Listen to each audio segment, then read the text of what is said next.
Yooyaa nageenyi badhaadhaa kam jirtu uummata kaanii yeroo dheeraa na eegaa akka turtan nan beeka.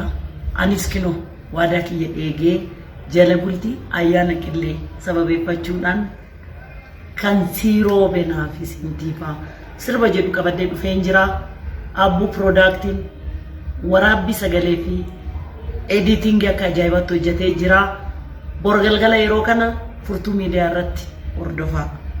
Reekoo garaagarii mootii reekoo garaagarii koo garaarra fuudhee kan kee hojjechiisa garaagarii jidda buutee jiddi buutee.